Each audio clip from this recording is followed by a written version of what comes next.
We hear a lot of cliches and statements and sayings in modern times about things like live in the moment, enjoy the journey, stop and smell the flowers, be aware of what's going on around you.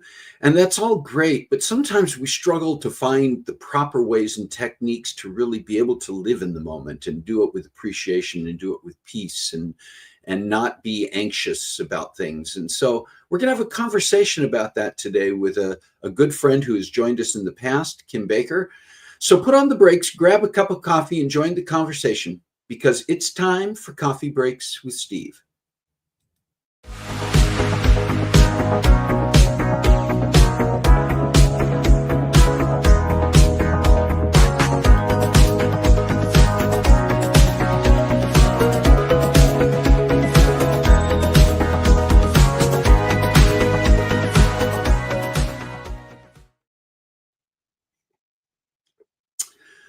Well, welcome to Coffee Breaks with Steve. I'm Steve Glavin, and this is the show where we come together around our virtual coffee table each week and join the conversation to chat about interesting topics with amazing guests.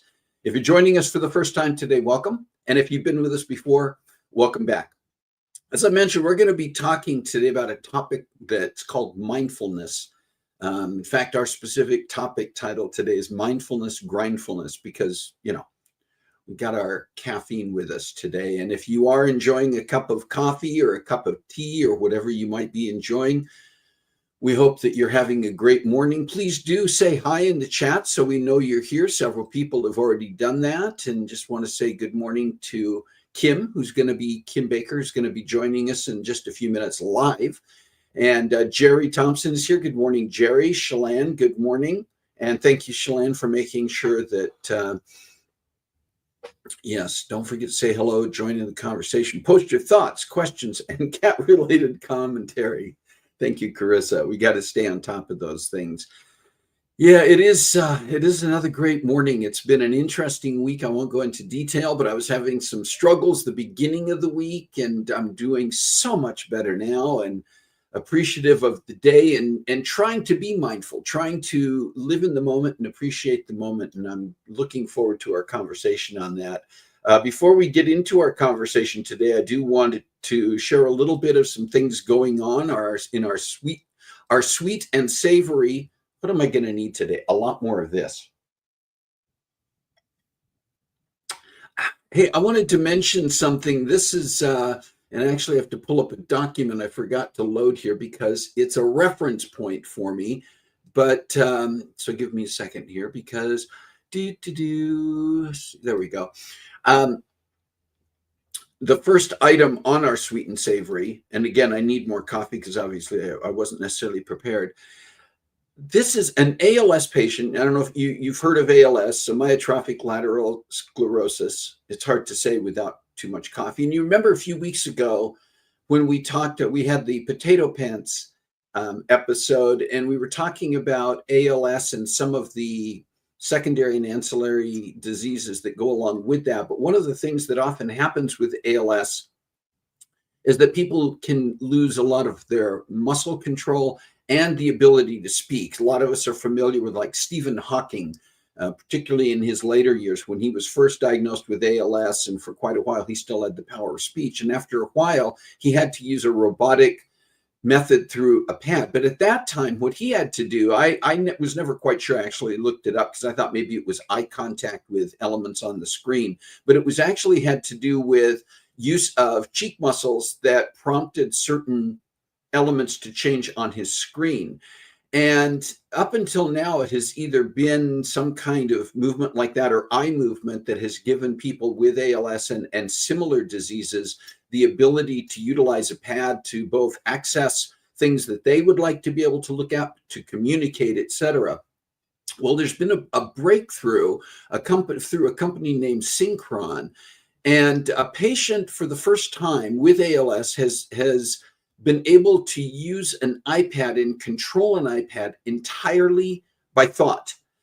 According to the company Synchron, Mark Jackson, he's 65 years old, lives in Western Pennsylvania, and he can control the pad without using his hands or voice commands or eye contact. Instead, an implantable brain-computer interface, or BCI, translates his thoughts and actions. How does a BCI work? Well, BCIs are sensors that are implanted in the brain. They translate brain signals into actions outside of the body. And there are already a variety of types of BCIs that have been in use to allow people to utilize thought patterns to do a variety of things. And they're using those as well now in certain things having to do with robotic prosthetics for amputees, etc. But it is quite a revolutionary change. And this gentleman, Mark Jackson, was interviewed about this, and just extraordinary. Now, there's a lot of unknowns around BCIs and what the long-term impact might be of having these implants, but I just thought it was very interesting, extraordinary to have this kind of a breakthrough. So Synchron, good for you for this technological development, and Mark Jackson, wishing you and all of yours the very best as you continue to deal with the disease, but also find ways to overcome some of its limitations. Had to mention this one. This was just within the last day or so. I've always been a big space exploration nerd, and from a young age watched the Mercury and Gemini and Apollo launches, and then later on, of course, with the space shuttle and things that have happened in space since. But one of my sort of astronaut heroes over the years was Jim Lovell. And Jim Lovell passed away just within the last day or so at the age of 97 years old. He was the commander of Gemini 7, Gemini 12, Apollo 8, and of course the ill-fated Apollo 13. He was a graduate of the Naval Academy and rose to the rank of captain in the Navy, and also a wonderful family man. And so we just want to say just R.I.P. Jim Lovell. Again, one of my heroes, and just wanted to honor him today.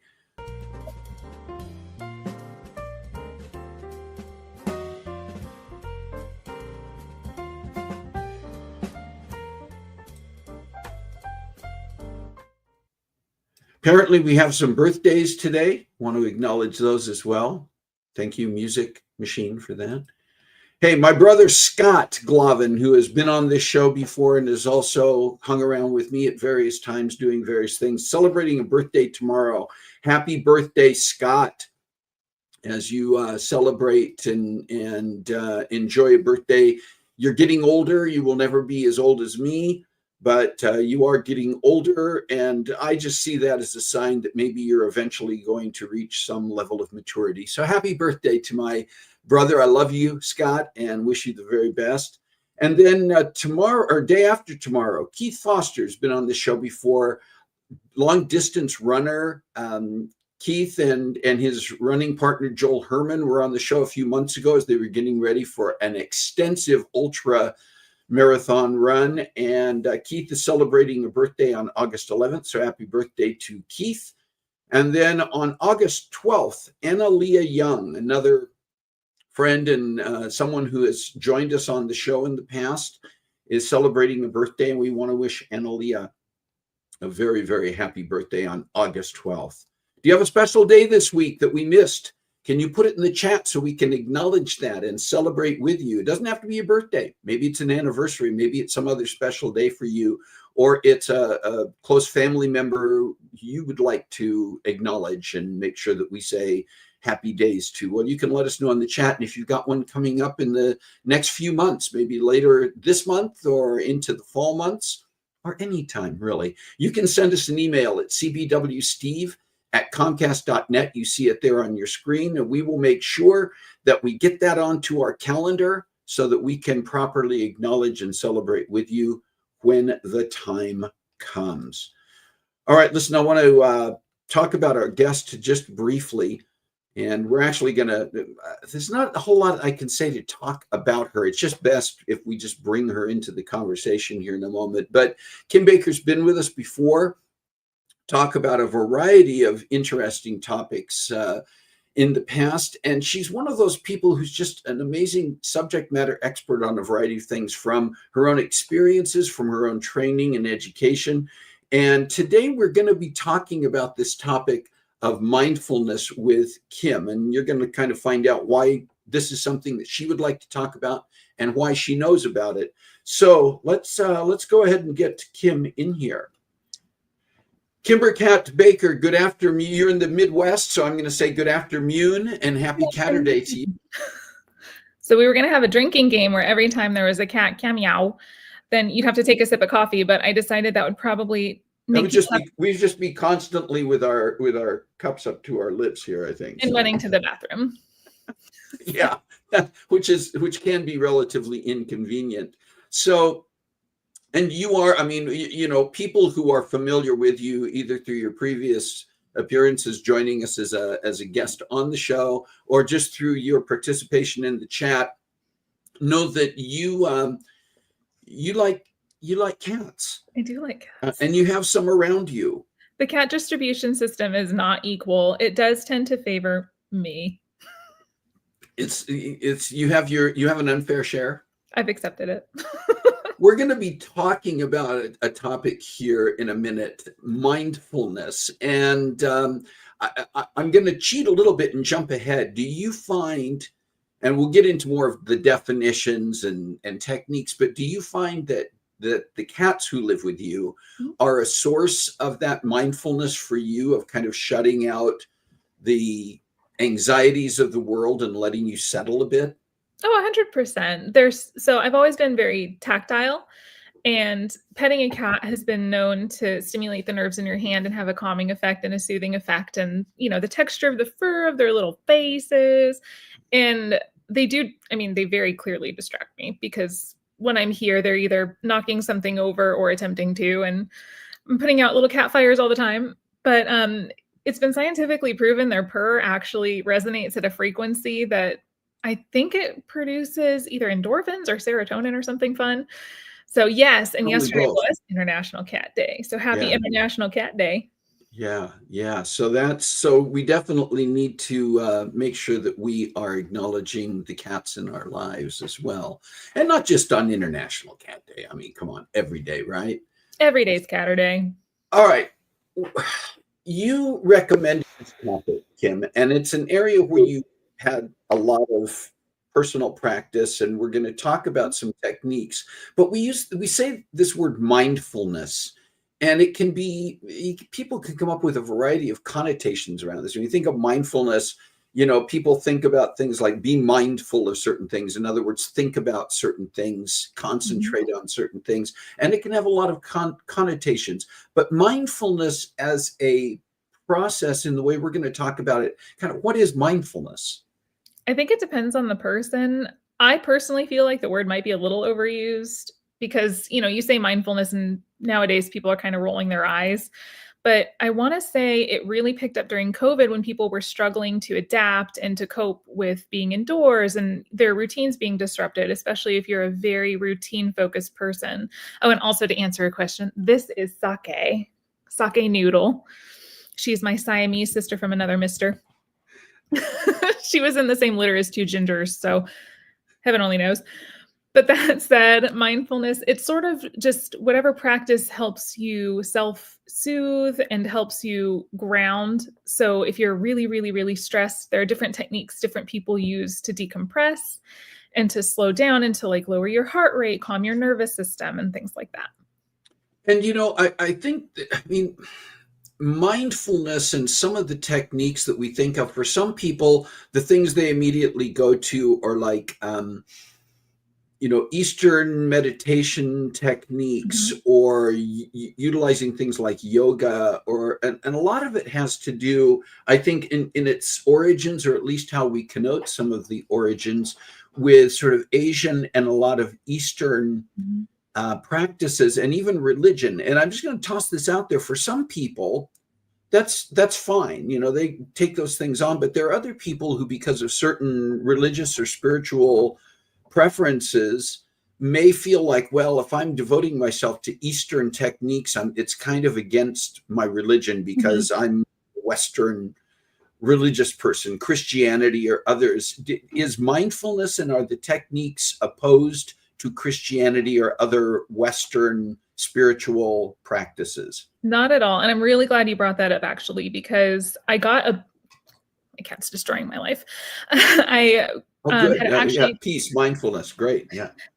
she's just stole my cat paw chopstick, but I'll give it to her. Cat paw chopsticks. Yeah. Yeah. Just, sorry, the hyperactivity is taking root. So I had gotten a book years ago called Yoga and Christianity or something along those lines. And I was so excited because I was just starting to practice yoga and I knew it had its roots in Eastern medicine and Eastern religious practices. And a lot of my friends were against yoga because of the phrases that you say. They thought it was worshiping a foreign god. And for some people, it probably is. They're worshiping their god and that's how they do it. And that's fine. But you can still practice yoga techniques without worshiping a foreign entity. And this book I was really shocked. It absolutely bashed yoga and called it anti-Christian and everything like that. And I personally disagree. I think as long as your heart is in the right place, you can, yoga is stretching and breathing, and it's like a physiological reset for your body. If you're body conscious, you're not necessarily conscious on some foreign spirit, regardless of what your beliefs are. Right. And I think the same with other types of meditation, deep breathing, which, when you're really upset and someone tells you just breathe deeply, it can be very irritating. But there are so many medical benefits and physical benefits to your body for breathing deeply and for stretching and getting your body chemicals actually flowing in the right direction, for getting the energy that our bodies are full of energy. We're mostly water. Water is a conductor. We have energetic components to our physiology, and getting that energy flowing in the right direction at the right rate. Like, there are scientifically proven methods of doing that. And I think they can be extremely beneficial because certain stretches release certain chemicals and hormones and pheromones, and those can produce serotonin and dopamine and the happy drugs. So I Yeah. really think you can find something that helps you and that's good for you.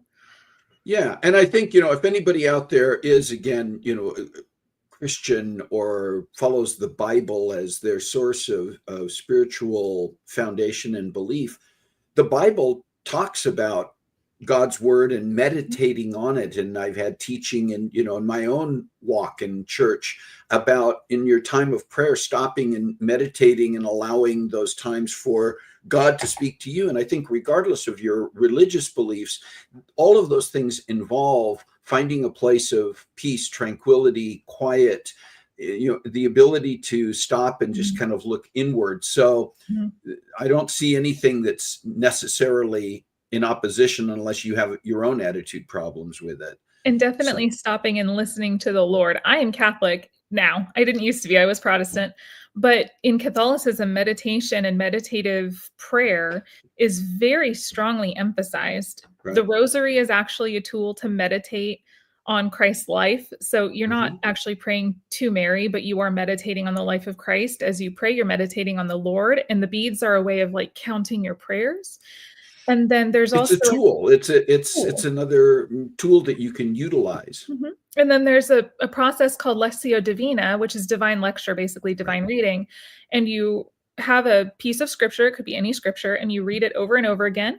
And every time you read it, the first time you read it through, the second time you open your heart, the third time you listen, and then you meditate in between readings and listen to the Lord. Does a certain word pop out to you? Does a certain phrase? What do you think God is trying to speak to you through this scripture right now? And it can be different every time you read it. It's actually really fun, but it is a form of meditative prayer.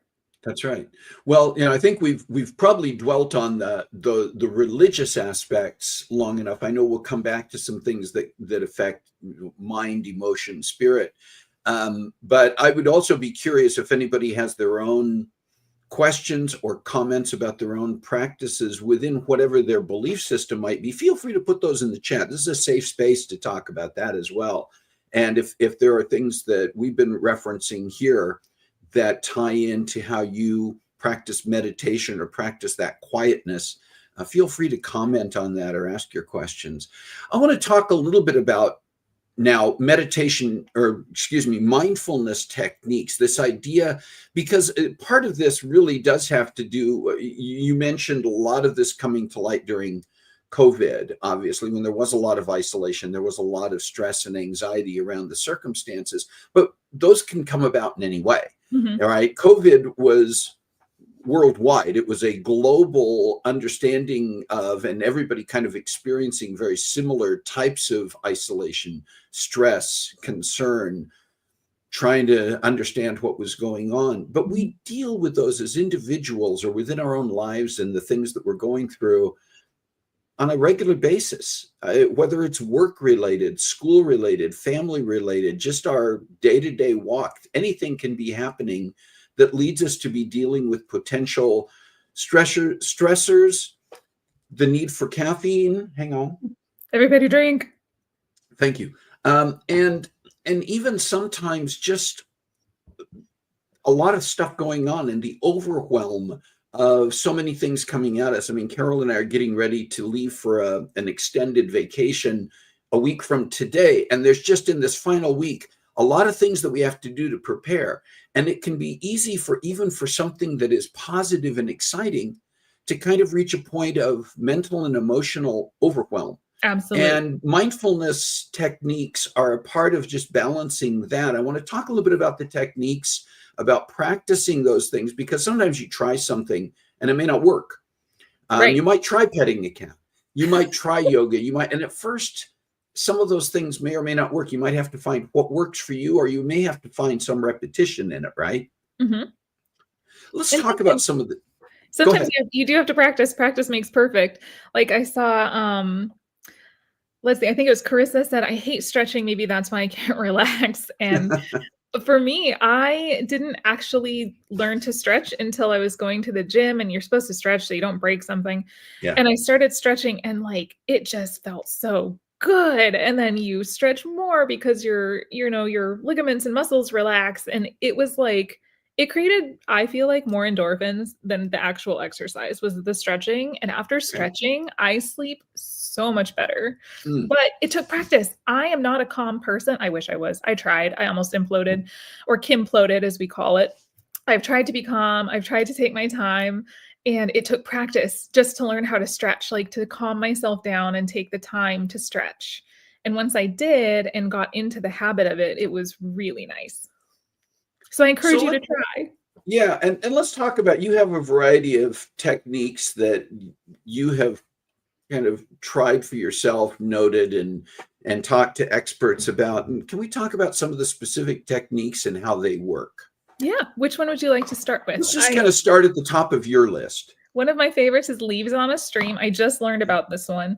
So I'm a very visual person. I also tend to compartmentalize. Sometimes it's on purpose, sometimes it's not. And I learned this technique at my therapist's office, actually. She said, what is bothering you? If you can have a mental image of a word, the phrase, the event, whatever's bothering you, it's a way of like grounding in the moment. So you think of whatever it is and you imagine it being placed on a leaf. And you picture the leaf being blown into a stream and floating away. And I so love that visual. I do too. It's As really you cute. as you describe it, I can see it, and I actually, there's some kind of a background music in my mind going with that. That's very soft and Right. And it's soothing. really, streams are supposed to be calming, like running Yeah. water is supposed to be calming. And so it's a way of sort of, you detach from the thought that's bothering you at the moment. But first you have to be aware of it. So you, like, if you don't know why you're ramped up, you have to stop and think about it. Okay, what is triggering this response? And then you become aware of it, you picture it, and then you detach from it. And you mentioned that kind of visualizing what triggers you is, do you see as part of the idea of mindfulness? Is it important? Is it necessary? And then is it important to have some idea going in or through the process of what the things are, the thing or the things are that are causing the stress or causing the sense of being unsettled? Is that helpful in terms of kind of releasing it? For me, I think so, because I like addressing it. Sometimes it's easy to put what's bothering you in a box and move on because you have to. If something happens when you're driving, you have to focus on the road. If something happens in the middle of a lecture or a briefing, you have to just let it go, finish the briefing, and address it later. But if you can figure out what's triggering you, then next time it comes up, next time it happens, you'll be able to anticipate your response and deal with it right away. But also, you'll be able to maybe find different coping mechanisms for that trigger to either prevent it from triggering you later, or just to deal with it either in the moment, like leaves on a stream, or to deal with it when you're by yourself and you have a minute to decompress and Mhm. unpack everything that's going on. So being able to identify the trigger, I think, is the most important, because otherwise you'll probably live in like a constant state of emotional trauma or of like an active nervous system. You'll always be in the flight response if you don't identify the trigger and figure out how to counter it. Yeah. And I don't know if this is true for everyone, but I find that there are certain circumstances where, again, addressing the trigger as the starting point is part of the process. And Mhm. I have encountered other situations, or some situations, where I just know that I'm feeling stressed or unsettled and I haven't yet identified the trigger. I'm just, it's I need to get to the point where what's really bugging me, Mhm. and the process of beginning to take that step back, which again I think could be identified as mindfulness technique, stepping away from being in the middle of the traffic and pulling off into the mental rest area and just Mhm. stopping for a few minutes, walking away from whatever you're currently doing or what it might be. And I know we're going to get to that in a minute too, can be a way to sometimes get those aha moments. This is where my stress is originating. Sometimes I even find it comes about in conversation. I may sit down with Carol and say, I'm just unsettled. I don't know why. And I begin talking. And either she may say, from our interactions or what she knows has been going on, say, I wonder if it's this. And that might be the aha moment. Or sometimes just talking out loud, hearing myself talk about certain things, I hit that aha moment. Do you experience that too? And do you think that's common, or at least a practical aspect of this? Oh, absolutely. I mean, when you're upset, what do? You vent to someone you know, you vent to a coworker that you trust, or a friend or a family member, because there's something about acknowledging it, I think, that's very powerful. And it allows you to sort of take control over the situation when you acknowledge it. Like, you're able to actually control your response at that point to some extent. But there have been times where I've also been triggered, and I have absolutely, like, I have told my therapist, I am really stressed. I have no idea why. And then we walk through, okay, well, what did you do today? What did you, like, who did you talk to? What did you talk about? Things like that. And Yeah. sometimes she'll suggest, well, do you think it was this? What happens? Like, how do you feel when you think about this? And I'll be like, that's it. That's exactly what it was. So it can definitely help, especially in this world where you have so much stimuli and so Yeah. many things happening at any given time. You can potentially associate the wrong thing to your trigger. And then when that thing comes around and doesn't trigger you, great, you think you're healed. And then the other thing comes around and you're like, oh no, there it is again. I'm stressed. Rick mentioned something here about that sometimes just blurting it out, just get it out. And I think about things that were common. And again, we get back, some of this again comes back to certain practices that are founded in, like, Eastern techniques. But I remember back in the 70s and 80s, EST was a big thing for a while. There was this fad, Earhart sensitivity training, and it was this Oh. process of kind of dealing, and some of it had to do with some of the same techniques, but one of the things that I believe was a part of that was something called primal scream, where they would even do it in group settings, and I never participated in that directly, although in some of my theater days, there were times that as part of our warm-up activities, we would do some of those. And some of these mindfulness techniques were part of that, getting into character, releasing certain things from the day so you could just focus on character. And I'd be interested in hearing from some people like Shalane and Carissa and others who've had a lot of experience in theater as to whether they saw some of these techniques in play there as well. Okay, so leaves on a stream is one. What are some of the other techniques that you are aware of that have worked for you or that you recommend to people? Well, one of mine, especially when I'm in the car, is deep breathing. And it sounds so cliche, but I did actually Google, and deep breathing, it like restricts the airflow. So it actually slows your breathing a little bit, which can slow your heart rate, which can slow Right. your adrenaline response. But Takes also, care of blood pressure sometimes. yes. And then you also have your nose hair, which is actually very important because it filters out a lot of chemicals and toxins before it makes your way into your air, into your bloodstream. And then deep breathing, like if you breathe through your nose, deep breathing's great, but breathing through your Right. nose has special benefits that breathing through your mouth does not. So if you Right. can breathe through your nose, and in yoga, even they teach you breathe through your nose, out through your mouth, Out through your mouth. it Yes. can really help your microbiome in your mouth, in your gut, in your bloodstream. It can like help different chemicals in your blood that are endorphin producing and calming and soothing. So if you can deep breathe, and sometimes I think it was called battle breathing, but or box breathing.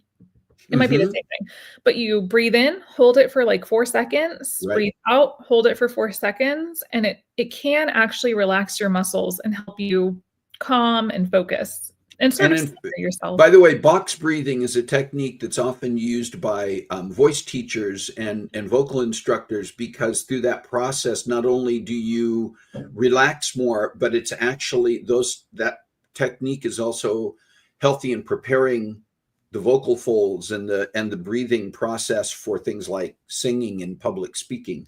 And so, it has multiple benefits. You also mentioned the breathing in through the nose and out through the mouth.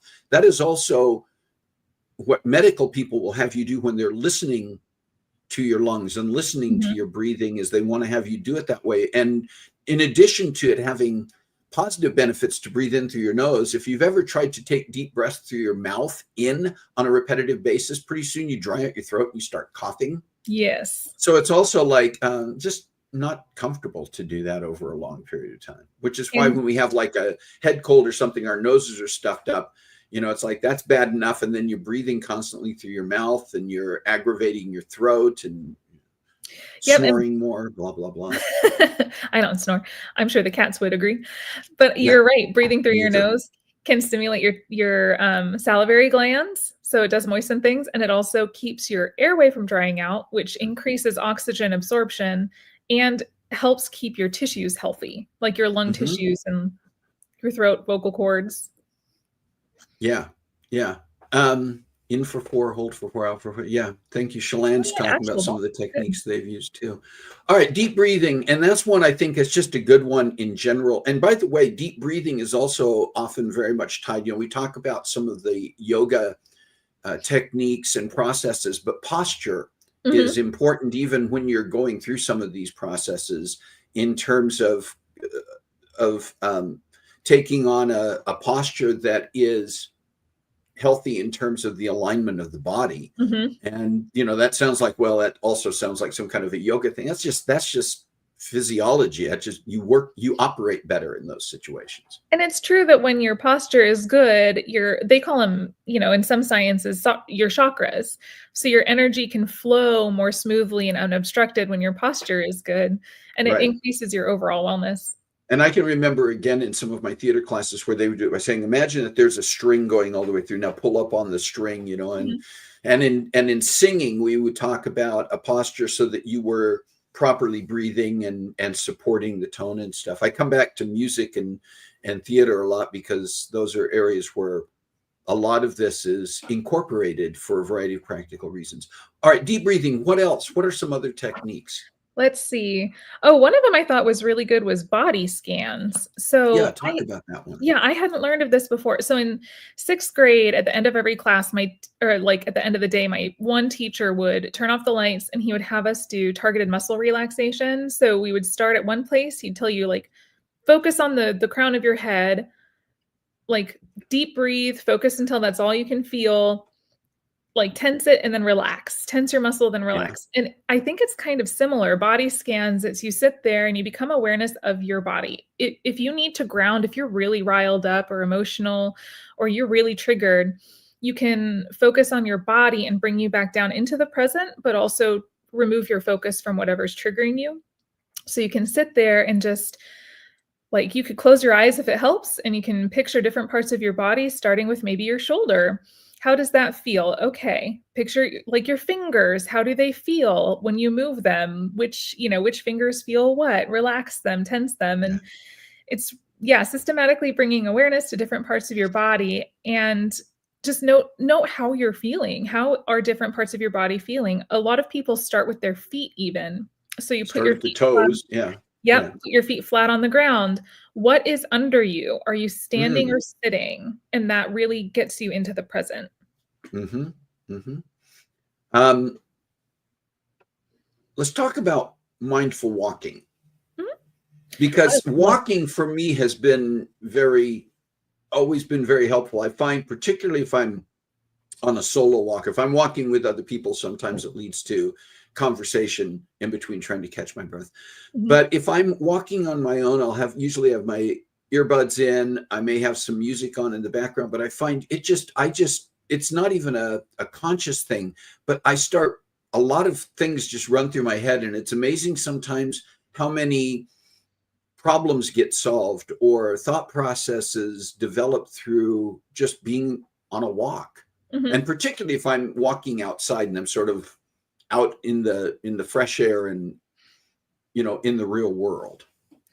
So I love walking, and I walk on the treadmill, which is not the same, but it's been really hot here. But when Right. you're outside especially, you do get blue light exposure, and I know we have blue light filters on everything now, but blue light is super important for your circadian rhythm, which also is important for every other aspect of your daily life and your Yeah. physiology. So when you're outside, you get blue light, which tells your body, "Hey, it's daytime, it's awake time." Or if you do a night walk, it tells your body it's nighttime and can help you relax. But there are also benefits to the sun, vitamin D. There are microorganisms in the air you breathe that are really good for your body's microbiome and for your mental state.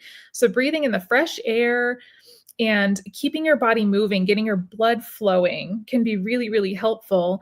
And I love when you can just walk and sort of tune out the world and just be in motion. Yeah. Um, that brings up another point, and we kind of alluded to this a little bit, but we've talked about some of the things that are just practical things like, understanding your circadian rhythm and the importance of rest and sleep and balance in the day. And I wonder how much, whether this is not, it may not directly be tied to mindfulness, but there's so many things, we're created in a very specific way. Mhm. And you talked about earlier about our bodies being made up so much of water, and things like getting proper hydration, getting proper nutrition, and other things that keep our physical state in balance, which is going to be very much tied to our ability to utilize these techniques in a way that they have a positive benefit. Mhm. Yeah, and actually, you bring up an interesting point. So my mind goes from like A to F really quickly, but it you did remind me that I read a recent study that I think it's our stomach has more neurotransmitters, maybe it was, than our brain does. So they've really been discovering like the brain stomach connection and your digestion and what you put Yeah. into your body and what that does. And I know for me, sugar is a big anxiety trigger. I eat it Mm. anyway. Like it's addictive. I love sugar. But if I have too much, my anxiety is suddenly up. My nervous system is extra sensitive. Everybody drink. But caffeine is another one, right? I mean, Mhm. caffeine is an interesting one too. And sugar, I mean, we do need some types of sugar in our system. We need that as well. And Totally. of course, certain people with certain medical conditions, diabetes or other things, the ability to produce enough insulin, or in some cases producing too much insulin. And the Mhm. same with caffeine, where I remember finding it very interesting a handful of years ago, because we have family members who do deal with ADHD, that there are forms of caffeine brought into the system that help to regulate ADHD. Yes. And it's because we look at certain things as we say caffeine. Well, caffeine is just it really hypes you up, but it has anything in moderation has certain balancing characteristics to it. Absolutely. And caffeine, it can stimulate your metabolism. It Hmm. can I mean, I love caffeine, but like Yeah, you I do said, too. it is a stimulant, and stimulants can be used to help treat and manage certain things. It can help manage anxiety and depression. If you have too much, of course, it could cause those things that you take it to manage.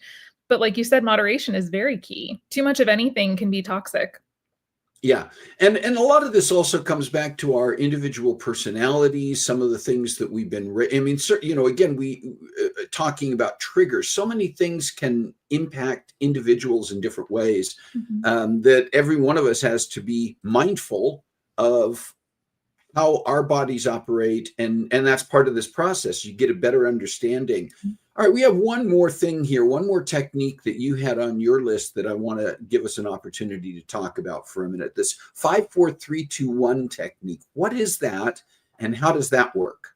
I actually have to read that one because this one was very new to me and I really enjoy it. So, 5 things you can see, 4 things you can feel, 3 things you can hear, 2 things you can smell, and 1 thing you can taste. And it's not limited to that. You could do, 5 4 3 2 1, Sure. whichever senses you want, but it's a way to incorporate your senses to pull you into the moment, keep you present, keep you grounded. So you can, especially if you're really amped up, or even if you're just having trouble focusing, you don't even necessarily have to be amped up. Or if you're having trouble sleeping, just 5 things you can see, and you look around your current space and it grounds you to where you are at the moment. And then things you can feel. I'm sitting on a rug. I can feel the rug. I can feel the wind Petting your on my cat. right. I can feel the cat crawling all over me. Yeah. I can feel the wind if the window's open. Things you can hear. I can hear the birds in the yard. I can hear a cat in the litter box. I can hear the Amazon guy walking up to my front door. Things you can smell. I can smell my coffee, and I may or may not be able to smell my feet. And then one thing you can taste. I can taste my coffee, and it is delicious. All right. Everybody drink. Everybody drink. And that's more of a technique to ground you into the moment and help you stop focusing. Like if your mind is spinning, I'm a spinner. If something's bothering me, I'll like think about it until I find a solution. And heaven forbid there is no solution, which does happen. So then stopping the negative thought cycle and focusing on other things can really help disassociate you from whatever you're spinning on and help you pull away from whatever's bothering you or from whatever doesn't have a solution. As we wrap up here, obviously, we've already mentioned this, but we're unique, we're individuals, and certain things are going to work for certain people. But it's important that we all try to find things that will work for us. As we wrap up a bit, Kim, do you have any final thoughts, recommendations, or suggestions, just sort of some words of wisdom that you can leave for everyone as they're trying to better understand and develop techniques for personal mindfulness? Well, as Shalane said, don't taste your feet. That's probably not going to help you be very mindful, but you never know. But also, I would, as a neurodivergent, I have synesthesia. I know some people on this chat have synesthesia. So try to work with your senses and see what works for you. So I think Carissa in the past says she really likes bass. The feeling of bass in the music is very soothing because you can feel it. It's a vibration that goes through your body.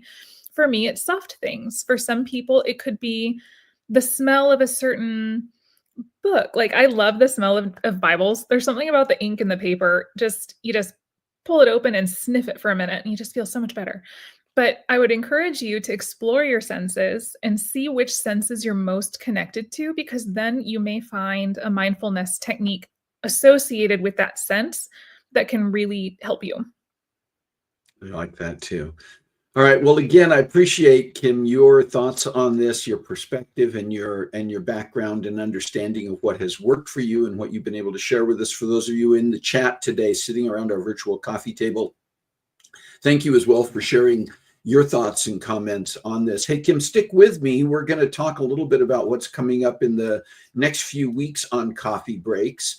I mentioned that Carol and I are getting ready to leave for this trip, but Coffee Breaks is not going to stop during that time or for most of that time. And next week, Shalane is going to be here hosting the show, and a special guest on a musician, a singer from the United States, expat, now living in Cambodia, by the name of Summerlee Carlson. And she's going to share some amazing things about her own career and her story and what it's like to be an American artist living and working overseas. So you'll want to be here to meet Summer and to be here with Shalane and Summer as they have that conversation. And then Shalane's going to be back the following week with another one of our return guests, another person who we love to have on the show. Lisa Steele is going to be back with Shalane again.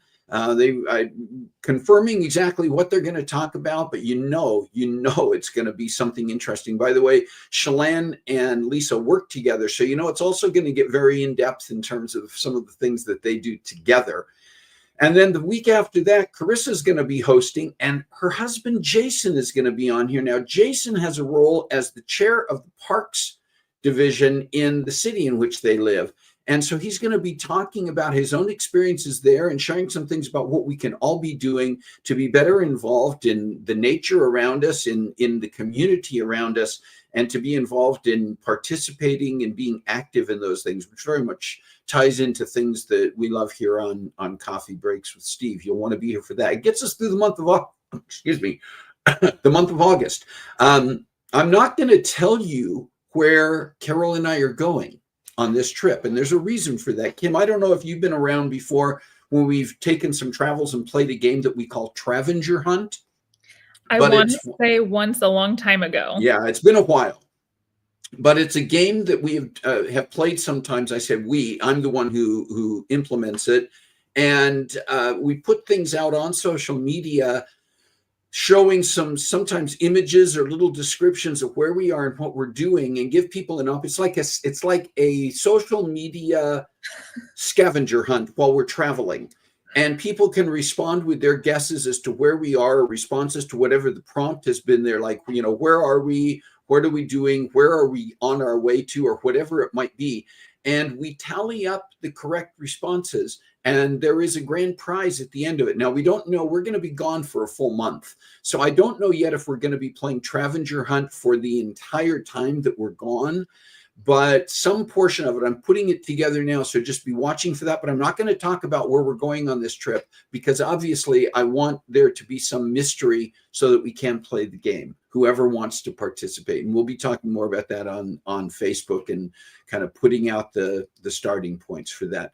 Hey, we've been promoting this for a little while, and when we come back this fall, when I'm back this fall, we're going to be getting ready for an episode that we want to put together around book clubs and participating in book clubs. And we're already kind of gathering some of the people. We'd like to have a panel of 3 to 4 people who either currently or in the past have been involved as members of book clubs. And we want to talk about what's involved in doing that. What's it like when you as a group are picking a book or books? You may not have been the one to prompt that. It might not even be something, a topic, an author, a style, or the story itself that you would have chosen. And what happens when you go through and read a book together and talk about it together? What are the pros and cons of that? What do you enjoy about it? What do you recommend to people who might be thinking about whether or not they should be part of a book club? I've never been a part of one, but I'd like to find out more about it. So if you're interested in that, as someone who is in currently or has been in the past, a participant, a member of a book club, you can email us at cbwsteve@comcast.net to